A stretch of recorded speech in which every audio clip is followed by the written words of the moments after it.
Prime minister Indira Gandhi को जिन्होंने मारा उनको इन्होंने 2 साल में फांसी दे दी। क्या इनके लिए कोई फांसी नहीं है? फांसी क्या इनके लिए लाइफ इम्प्रिजनमेंट भी नहीं है? कैसे बीते हैं ये 25 साल? बस अभी भी तड़प तड़प के ही दिन निकाल रहे हैं। ये हम इंसानों की जिंदगी थोड़ा जी रहे हैं।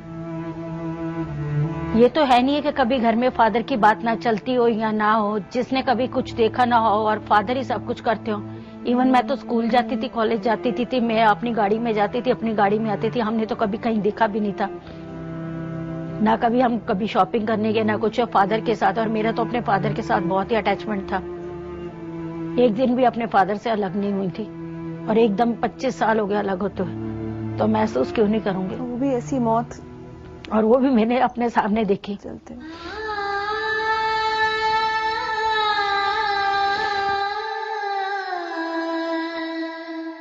क्या चाहती है? मैं तो जस्टिस चाहती हूँ। मैं तो यही चाहती हूँ जैसे मेरे फादर को मारा किया, कम से कम उनको सजाई। अगर ये लोग नहीं ऐसे मौत दे सकते, मेरे हिसाब से तो उनको ऐसे ही मौत देनी चाहिए जैसे मेरे फादर को मारा, ऐसे ही मारे। या जैसे इन्होंने 3 दिन दिए हम लोगों को जलाने के लिए, मुझे 3 घंटे ही दे दें और सामने वो पेश कर दे मेरे, मैं 3 घंटे में उनका वो हाल बना दूं जो इन्होंने मेरा 3 दिन में हाल बनाया।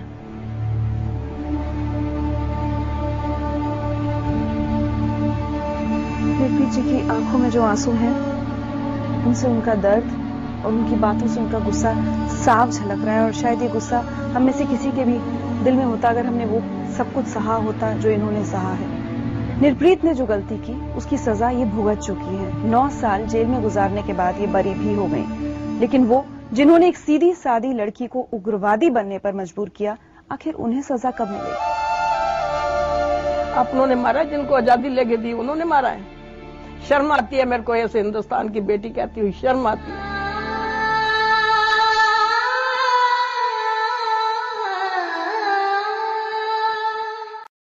कोई कत्ल करी जाओ, घर जला दिया, बच्चे जला दिए, तो बस आगे चलते बने। इसको कौन कहेगा दंगे है? एक ओंकार सतनाम। 84 में जो हुआ वो वाकई कत्लेआम था, जब हजारों मासूम बेबस लोग बेदर्दी से मार दिए गए। न स्वतंत्रता सेनानियों के परिवारों को बख्शा गया, न फौजियों को। एक स्वतंत्रता सेनानी की बेटी, एक फौजी की पत्नी ने भी अपना सब कुछ खो दिया उस तबाही में। न पिता की कुर्बानियां काम आई, न पति का देश के प्रति कर्तव्य। जगदीश ने अपने पति के अलावा अपने 17 साल के होनहार बेटे और 3 जवान भाइयों को भी अपनी नजरों के सामने मरते देखा। रात भर वो माँ अपने बेटे के शव से लिपट कर रोती रही, तो कभी एक पत्नी अपने पति की लाश को सहलाती रही। और फिर बदहवासी के ऐसे 4 दिन कि सुनकर भी रोंगटे खड़े हो जाएं। जगदीश जी, याद है सब कुछ? कभी भूल ही नहीं सकता। जब मैं मरूंगी कहानी मर जाएगी, जीऊंगी कहानी जिएगी।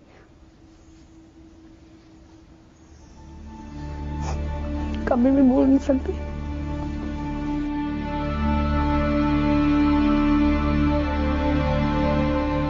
क्या हुआ था आपके साथ?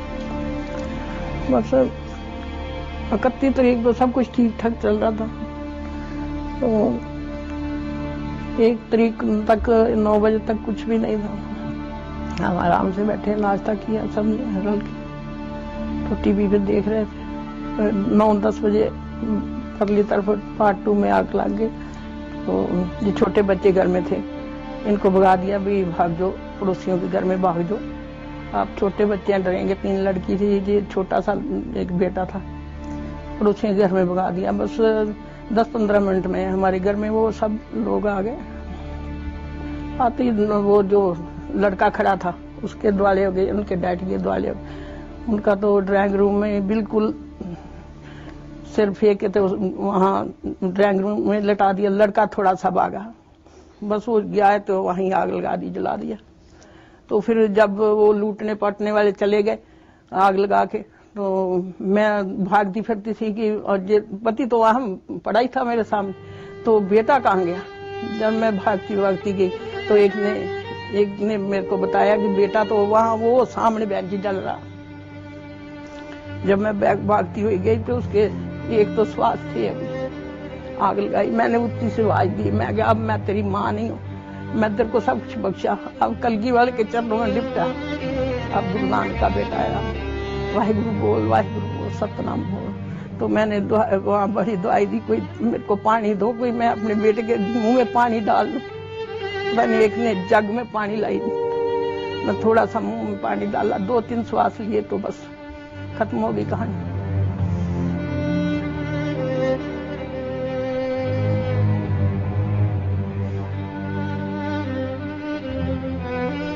एक दफा पुलिस स्टेशन गई 3-4 बजे, भाई सब मेरे घर में जैसा हो गया है, इन्होंने बस वो पुलिस चौकी वालों ने मेरे को डांटा, कहने लगे देख आपके घर में मर गया था, क्या हुआ, वो अभी तो बहुत मर रहे हैं, जब सब मर जाएंगे जो सबका होगा वो आपका भी हो जाएगा। फिर क्या था, फिर घर में आ गए, बैठी रही। शाम को बच्चे भी निकाल दिए उन्होंने, फिर इनको ऊपर छत पे लटा दिया छोटे बच्चों को। मैं इनको कहा भी जो मेरे को कोई मार भी दे, आप बेटा नीचे मत उतर। कभी ऊपर जाती थी, इन बच्चों को देखाती, कभी अपने बेटे के सिर पे हाथ फेर देती, कभी पति के हाथ। तो वाहिगुरु वाहिगुरु का जाप करती फिरती रहती। 3 तारीख को इंदिरा गांधी जी का संस्कार हो गया, तब बाद में उनको निकाल के सारे घर का सामान ऊपर डाल के तो संस्कार, जब संस्कार करने लगे तो मेरे को उन्होंने छुपा रखा था। मैं कहा मैं गुरु गोबिंद सिंह की बेटी हूँ, मैं छुप के नहीं बैठूं, मैंने अरदास करनी है, सिख की अरदास है, अंतिम संस्कार मैं करूंगी अरदास।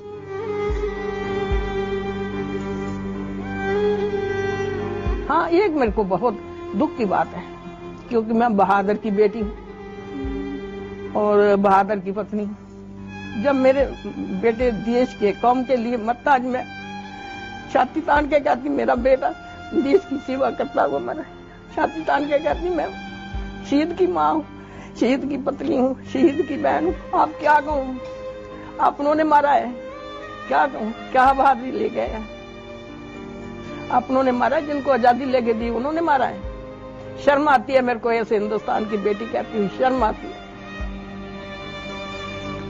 कभी कभी बाप को कोसती है, तो लड़ते थे आजादी गिर जाए, अंग्रेज होते काश हमारे बच्चे ना जलते, तो लड़ते थे। कभी कोसती है, क्या लिया आजादी तो आगे, क्या लिया आजादी से, उन्हीं का खून उन्हीं को राजधानी में जला दिया।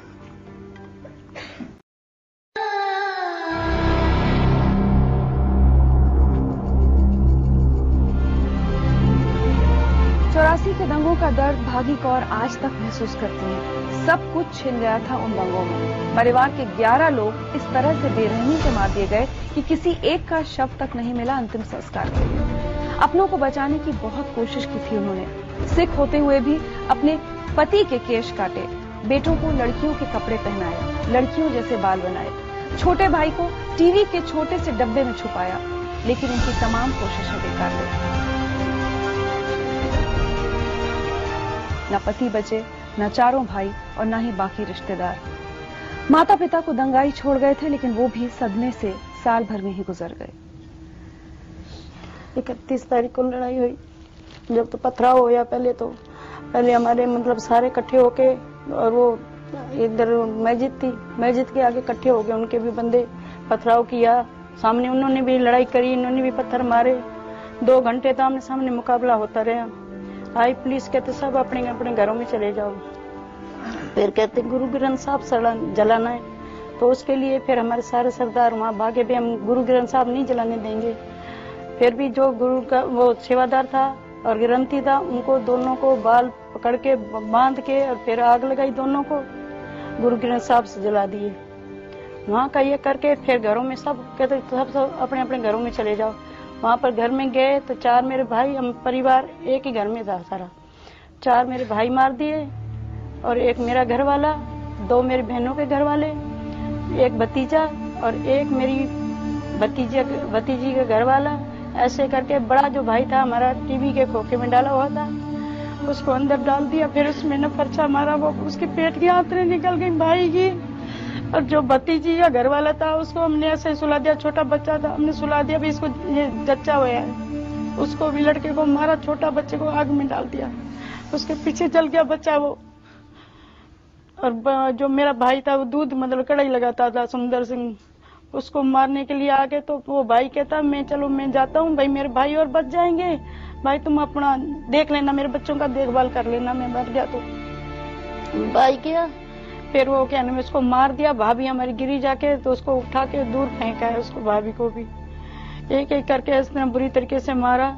और जो इंदर सिंह था और सो क्या नाम मनोहर सिंह था, वो दोनों बाप बेटे घर से बाहर निकल गए थे, भाई हम बच जाएंगे, जब घर में ही मार रहे हैं हम बच जाएंगे। फिर वहां जाके पीली कोठी पड़ती थी चिल्ला गांव की तरफ, उधर दोनों को मार दिया बाप बेटे को। आपने अपने पति को बचाने की बहुत कोशिश की, वो काम फिर वो उसको भी मार दिया ना। वो तो वहां से घर से तो निकाल के ले आई थी, चिल्ला गांव में मार दिया उसको।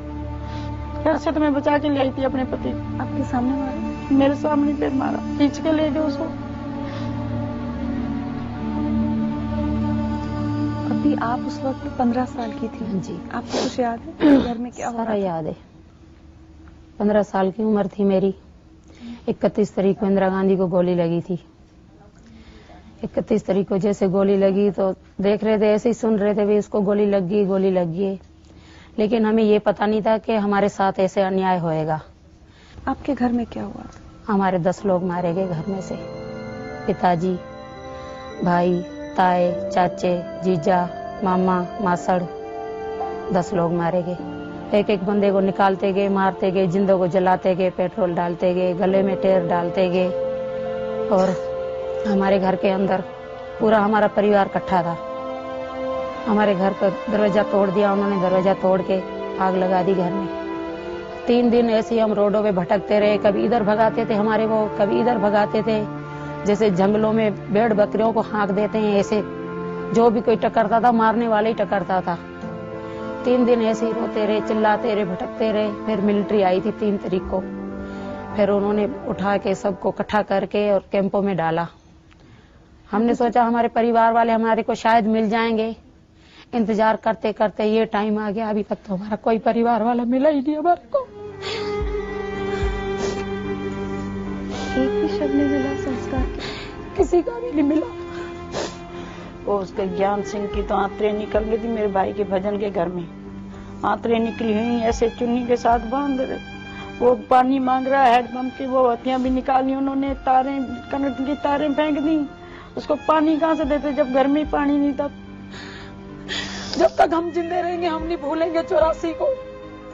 हमारे को क्या इंसाफ मिला? कुछ भी नहीं इंसाफ मिला है हमारे को। ये सिर्फ इन 2 महिलाओं की कहानी नहीं है, ये उन हजारों परिवारों की कहानी है जो 84 में हुई दरिंदगी का निशाना बने। यकीन मानिए ऐसे भी परिवार हैं जिनके 21 लोग तक एक ही दिन में खत्म कर दिए गए।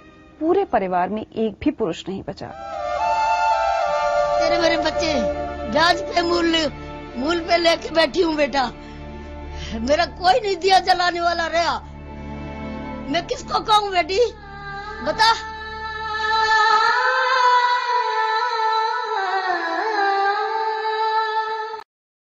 जिंदगी लाइव में आज हमारे साथ हैं वो लोग जिन्होंने 25 साल पहले मौत का ऐसा तांडव देखा कि रूह कांप उठे।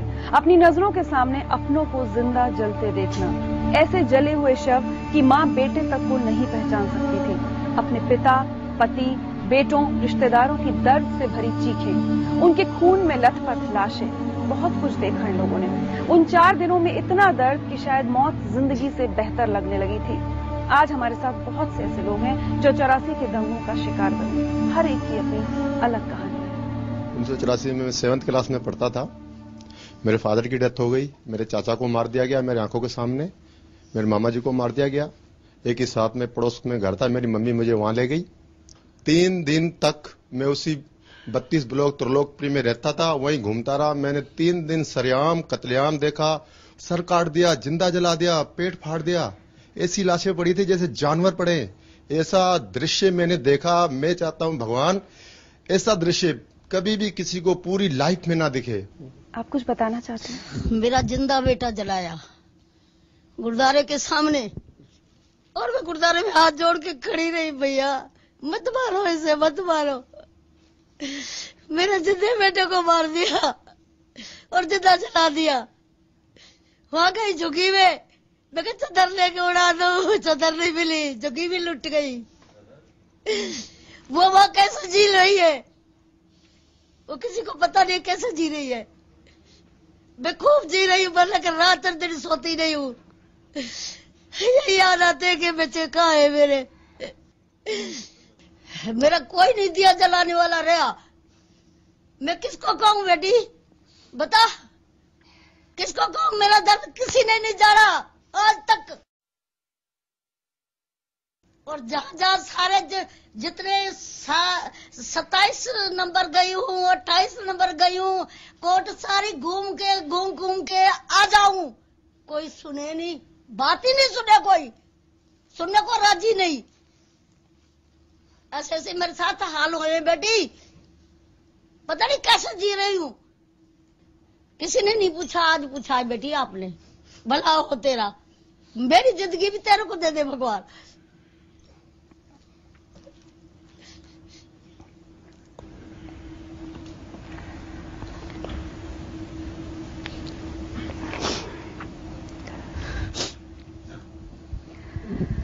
इन लोगों की बातें सुनकर, आंसू देखकर, दर्द महसूस करने के बाद हमारे पास अब कुछ भी कहने सुनने को कहां बचा है। 25 साल बहुत लंबा वक्त होता है और अंग्रेजी की एक कहावत है, justice delayed is justice denied. 84 के दंगों की बातें चुनाव के वक्त बहुत होती हैं, पर ना उसके पहले ना उसके बाद किसी को इन लोगों की याद आती है जो 25 साल से राह तक रहे हैं उस एक फैसले की जो इन्हें इंसाफ दिलाएगा, जो इनके जख्मों पर मरहम लगाएगा, जो इनके जीने का मकसद पूरा करेगा।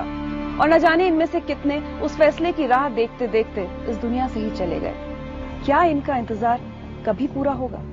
प्राइम मिनिस्टर इंदिरा गांधी को जिन्होंने मारा उनको इन्होंने 2 साल में फांसी दे दी। क्या इनके लिए कोई फांसी नहीं है? फांसी क्या इनके लिए लाइफ इम्प्रिजनमेंट भी नहीं है? बिना किसी गलती की इतनी बड़ी सजा एक साथ परिवार को खो देना, तो आप समझ सकते हो कि ये कैसा दर्द है। जब हम मर जाएंगे कहानी मर जाएगी, तब जब तक हम जिएंगे कहानी जिएगी। मैं ना रात सोती हूँ ना दिन सोती हूँ, ना भगवान ने सुनी ना इंसानों ने सुनी है।